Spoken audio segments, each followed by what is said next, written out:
Hola chicos, soy Amaya Barahona y hemos venido a hablar de pirujadas. Voy a ponerme seria. Os tengo que confesar que me ha costado un poco encontrar el prisma sobre el que abordar el tema. Este vídeo va a ir sobre feminismo y espiritismo. Digo que es complicado porque el feminismo es político y cuando uno habla de política es muy fácil embarrarse. Y cuando digo feminismo no me refiero a ir en detrimento de los hombres, ¿vale? Eso es gilipollismo. Para mí los hombres y las mujeres son los opuestos de la misma cosa, las personas, pero no sé por qué nos cuesta tanto encontrar un equilibrio. Digo que cuando uno habla de política es fácil embarrarse porque en la política pues hay muchos colores, dentro de los colores hay muchos tonos y pues eso. Y otra de las cosas por las que se me ha hecho difícil hablar de este tema es porque me apasiona. Es un tema que me apasiona realmente y me cuesta mucho que no salga mi perspectiva personal. Así que para comenzar he preparado unos complementos fabulosos que son esta coronita de mierda. ¿Me corono de mierda? Gracias.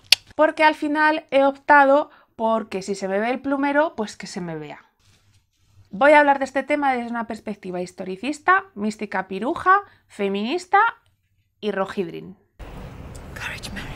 Soy lo que soy, no nos vamos a engañar a estas alturas, señora. Señora, política y espiritualidad, unas complicadas cuestiones de fe. Para reflexionar, al rincón de pensar, al tema que hemos venido a hablar de feminismo y espiritismo. Vamos a darle un poquito de contexto histórico al asunto. Siglo XIX y XX. ¿Os acordáis que hablamos de la Belle Époque, no? Pues bueno, hay un matiz muy importante que es el libre pensamiento. El libre pensamiento es un movimiento filosófico y cultural vital para esta época. Por ejemplo, postulados del libre pensamiento pues trabajaban en separar la Iglesia del Estado, buscaban la igualdad entre las personas, libre creencia... Muy bien, ¿y qué es el espiritismo? Es una religión basada en el trance. Según la antropología hay tres tipos de trance: el chamánico, el de las mediums y el exorcismo. Pues bien, el espiritismo es la sistematización occidental europea de la mediumnidad, de las medium. Y no se puede hablar de espiritismo sin hablar de su teórico, Allan Kardec. Hippolyte Léon Denisard Rival, un francés, traductor, profesor y racionalista. El propio Hippolyte no iba a ser consciente de lo que iba a cambiar su vida cuando fue a su primera sesión de espiritismo. Oyó hablar a sus colegas de las mesas parlantes y decidió ir a investigar por qué pasaba eso desde un punto de vista de experimento científico. Y cuando digo las mediums me voy a referir a ellas mayoritariamente en femenino porque casi todas eran mujeres. Se consideraba que las mujeres tenían una sensibilidad especial para canalizar este tipo de mensajes. Esto no implica que no hubiera hombres, ¿vale? Sí había hombres mediums, pero porcentualmente pues era muy bajito en comparación. Por ejemplo, el señor Hippolyte no era medium, era practicante espiritista, pero él no canalizaba mensajes. Creo que me voy a quitar ya la coronita de caca, la cacanita. Vale. Bueno, pues Kardec flipó mil cuando le llevaron al fenómeno de las mediums y las mesas parlantes y se obsesionó. Él buscaba el experimento científico constantemente para buscar el fraude o la explicación. De hecho, hizo una especie de cuestionario con preguntas muy lógicas a su parecer que eran contestadas por diferentes mediums. Su interés fue creciendo y se hizo asiduo a este tipo de prácticas y un creyente total. En una ocasión, una de las mediums le comunicó que un espíritu superior de la verdad le informaba de que él era una reencarnación de un druida de la época gala, que se llamaba Allan Kardec. Así que adiós Hippolyte, hola Allan Kardec. Voy a hacer un pequeño inciso aquí, porque lo de los espíritus es como regulinchi importante. Allan Kardec separaba a los espíritus en superiores, buenos e imperfectos. Superiores lo más, buenos el random común, y los imperfectos que eran los cabroncetes, los malos, porque los espíritus fueron personas y al final pues heredaban un poquito todo esto. Ellos creían fervientemente en la reencarnación, aunque hay una rama del espiritismo que sí cree en una deidad, en una inteligencia ordenadora, y otra rama del espiritismo que es rollo más materialista, que es hacer hablar a los muertos directamente. Y es que en una época de posilustración donde el ateísmo y la iglesia se estaban dando de leches continuamente, se generó una especie de vacío espiritual que lo llenó el espiritismo. Una religión sin jerarquías, no penalizadora, armoniosa, no reglada.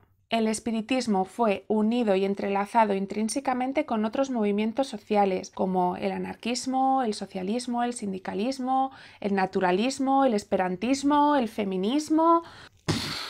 Y es que todos tenían una gran cosa en común. Todos buscaban otra realidad posible. Y eso, señores y señoras, es un gran lugar de encuentro. Para entender un poquito más todo lo que os estoy diciendo, os voy a decir fundamentos importantes que defendía el espiritismo y que fueron pseudopioneros. Tenían una moral basada en la igualdad entre hombres y mujeres, ya que los espíritus no tenían sexo, y como creían en la reencarnación, abolían completamente la pena de muerte y defendían la integración social de los presos. Defendían el cooperativismo, hermanar capital y trabajo. Los centros espiritistas dedicaban muchísimos de sus recursos a la alfabetización. Crearon muchísimas escuelas donde mujeres pues más burguesas o más cultivadas daban clases y enseñaban a leer y a escribir a mujeres proletarias, por ejemplo. En España surgen las sociedades de socorro dentro de los centros espiritistas. Las sociedades de socorro fueron como la incipiente seguridad social, para que os hagáis una idea. Si alguno quiere ahondar más en el tema sobre espiritismo y anarquismo, espiritismo y sindicalismo, hay un libro bastante interesante que tiene muy buena pinta que se llama Mística de las barricadas. Está en catalán, lo escribió el antropólogo y poeta Gerard Horta. De todas formas os dejaré enlaces por ahí abajo. Puritita vanguardia política. En un momento histórico caracterizado por el que solo los hombres alzaban la voz desde parlamentos y templos, pues hablar como medium les otorgaba un podio, una tribuna a las mujeres donde transmitir mensajes de todo tipo, desde consejos a mujeres maltratadas hasta proclamas abolicionistas contra la esclavitud. Siempre bajo una sospecha de fraude. La verdad es que podíamos hablar de canalizaciones reales mezcladas con aprovechamiento de la situación. Yo no me atrevería a juzgar a estas mujeres. La verdad es que ole sus ovarios gordos. Porque, a ver, tampoco vamos a pecar de ilusos. Charlatanes hay por todas partes. Mediums y no mediums. Políticos y no políticos. Al rincón de pensar otra vez. En todo caso, el feminismo espiritista está recogido en lo que llamamos el feminismo de la segunda ola, el sufragismo. Después de la fuerte represión que sufrió la primera ola, un feminismo un poquito más burgués y más teórico, donde por ejemplo pues destacan Olympe de Gouges en Francia, con la Declaración de los Derechos de la Mujer Ciudadana, que la cortaron la cabeza por sus ideas, o la Vindicación de los Derechos de la Mujer por Mary Wollstonecraft, que bueno, como seguramente alguno ya sabréis, es la hija de Mary Shelley, la escritora de Frankenstein. Después de esta super represión que tuvieron el movimiento de estas mujeres, surge un efecto llamada a la acción social en esta segunda ola feminista. En Estados Unidos, por ejemplo, el detonante fue que 4 mujeres, entre ellas Lucrecia Mott y Elizabeth Cady, acudieron al Congreso Internacional Abolicionista en Inglaterra. Llegaron allí y ¿qué pasó? Pues que no las dejaron hablar. Las relegaron a meterse detrás de una cortina, no por su mensaje abolicionista, sino por su condición de mujer. Claro, se pillaron un cabreo de 3 pares y fueron conscientes de su desigualdad. Así que ya no solamente hablaban de la desigualdad de los esclavos, sino el de las propias mujeres. Volvieron a Estados Unidos y decidieron pues armar la zapatiesta y en 1848 presentaron su Declaración de Sentimientos. Que me vais a decir que no es un nombre precioso, Declaración de Sentimientos, para poner las cartitas sobre la mesa y decir, oye tíos, que os estáis pasando 3 pueblos. Se centraron muchísimo en exigir el derecho al voto de la mujer, porque pensaban que conseguido este derecho los demás vendrían más fácil. Ilusas. Así el movimiento sufragista empezó a coger fuerza y a expandirse por todo el mundo. Grandes mujeres espiritistas sufragistas que lo pegaron fuerte: Laura de Force, medium desde los 18 años, que acabó postulándose por ser senadora de California y encabezando el movimiento sufragista en este estado. O Victoria Botbull, experta en magnetoterapia y espiritista, que además fue la primera mujer aspirante a la presidencia de los Estados Unidos en 1872. Imagínate una presidenta de los Estados Unidos piruja mística. Que te quedas muerta. Que no pasa nada, que contactamos contigo. Aunque bueno, para brujo el que tienen ahora, En España el siglo XIX fue muy convulso, muchas guerras, las pérdidas de las colonias, muchísimos muertos, huérfanas, viudas, huérfanos. He cambiado el sexo. Otra vez, viudas, huérfanos, muchísima inestabilidad política. Es que me enciendo con estos temas. Atentados, golpes de estado, se cargaron al presidente Cánovas, 4 epidemias de cólera, caía el antiguo régimen, empezaba una incipiente burguesía en un incipiente capitalismo, y sabemos que el capitalismo es muy voraz, no tiene piedad. Provocaron expropiaciones a la iglesia y esto dejó muchísimos campesinos sin trabajo, sin subsistencia, abocados directamente a la miseria, a la servidumbre o al delinquir, a ser bandoleros, a lo Curro Jiménez. muchos también acababan siendo temporeros nómadas, un momento en el que el anarquismo, el sindicalismo y el socialismo estaban al rojo vivo, mucho enfrentamiento. Y dentro de todo esto, el espiritismo y el feminismo. El espiritismo implicó un gran cambio en el papel de las mujeres. Pasaron de ser un agente pasivo a un sujeto activo. Se las empezó a tener en cuenta. Empezamos a encontrar en publicaciones discursos políticos y feministas bajo pluma de mujeres, como por ejemplo la de Emilia Pardo Bazán, Antonia Amat o Carmen de Burgos. En revistas espiritistas como La Luz del Porvenir. Es que hay mucho que reflexionar aquí. De hecho, quiero hacer una reseña a un par de mujeres muy importantes en la escena espiritista española y feminista, por supuesto. Quiero empezar con Amalia Domingo Soler, una sevillana de familia humilde que encima se quedó huérfana a muy pronta edad. Nunca se casó y arrastró una enfermedad en los ojos que amenazaba con dejarla ciega en cualquier momento. Yo creo que por eso al final abrió otros canales. Por curiosidades del destino acabó codeándose con el círculo espiritista más aristocrático de Madrid, muy de intelectuales, y dedicó un poema al aniversario de la muerte de Allan Kardec que les dejó a todos anonadados. Y ahí empezó a tope con el espiritismo. Después de dar unas cuantas vuelticas, acabó en Barcelona. Y todos los que la querían se preocupaban muchísimo por su estado de salud, por la gran posibilidad de que perdiera la visión. Le aconsejaban no leer ni escribir. Pero ¿cómo le ibas a quitar eso a esa mujer? ¿Que la quitabas la vida? Acabó arropada en Barcelona por una familia proletaria y espiritista. Barcelona, que era un centro neurálgico de la revolución industrial y de la revolución sindical. Amalia asimiló muchísimos de estos pensamientos, entre ellos los feministas. Y funda la revista escrita solo por mujeres La Luz del Porvenir que he mencionado antes. Es que fue una fucking pionera. ¡Piruja Power! Estas mujeres, en mi opinión, tenían unos ovarios bien gordos. Por ejemplo, Amalia se enfrentó nada más y nada menos que a un sacerdote súper polémico carlista que era como la derecha de la derecha, Boxiano Varela, Vicente de Manterola, que acusaba a los espiritistas de ser adoradores de Satán. Bueno, pues él escribía un artículo y ella escribía otro y se lo refutaba. Él escribía y ella... Amalia además puso en contacto varios grupos espiritistas de habla hispana, por ejemplo en Cuba o en Puerto Rico. Creó asociaciones mediúnicas interhispánicas, por decirlo así. También creó un movimiento de caridad para ayudar a las viudas, a los huérfanos, a los heridos de guerra, a las personas mayores que vivían solas. Fundó junto a la anarquista Teresa Claramunt y Pepe de Ayala, que era masona, la Sociedad Autónoma de Mujeres de Barcelona, que para que os hagáis una idea fue la primera asociación feminista de España, o sea, fucking pionera otra vez. ¡Piruja Power! Y también una iniciativa para combatir la trata de personas para la prostitución. Es que me cago en la mar, ¡qué pedazo de señora! Otra mujer espiritista destacable fue Agustina González López. Esta es sevillana, no, granadina, mierda. Granadina, espiritista, teósofa, escritora y política. Nada más y nada menos. Conocida como la Zapatera porque sus padres eran zapateros. Agustina era políticamente muy activa. Era presidenta de la agrupación socialista feminista de su ciudad natal, Granada.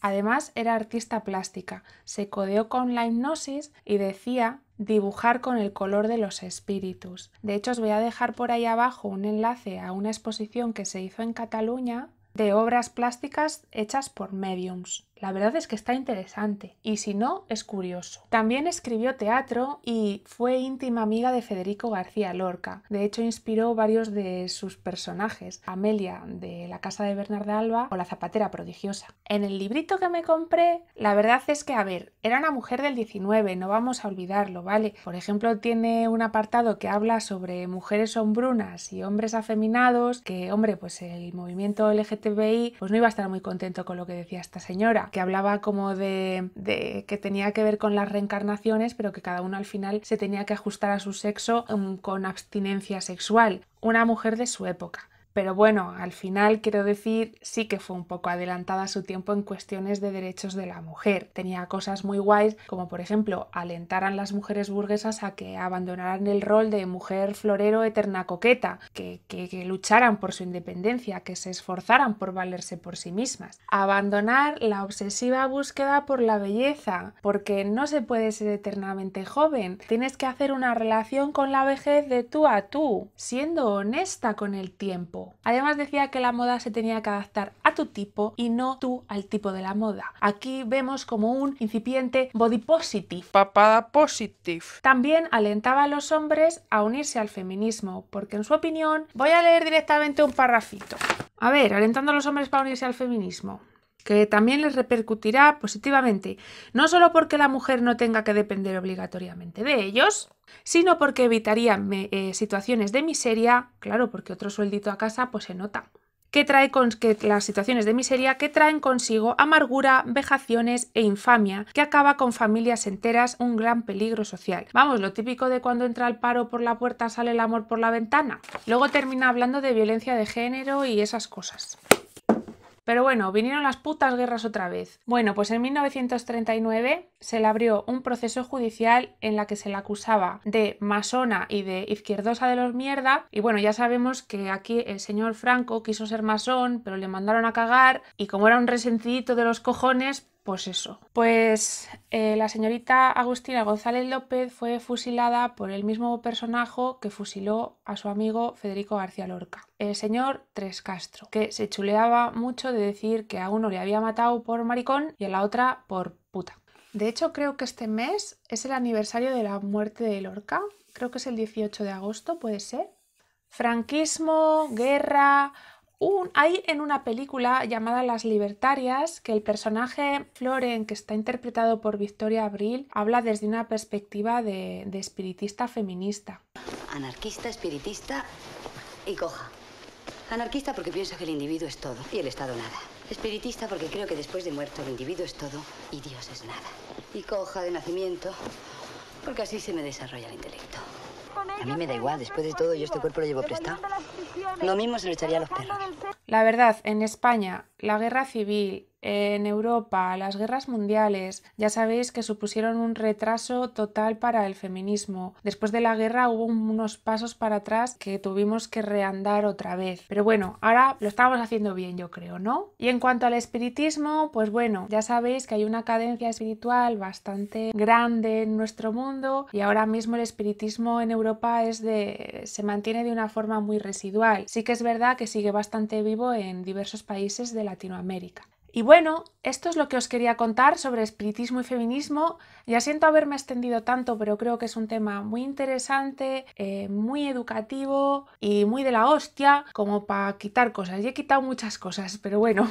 Plumero, plumerito, se me ve el plumerito. Dicho esto, espero que os haya gustado, que no os haya metido un tostón y eso. Hasta luego, chicos.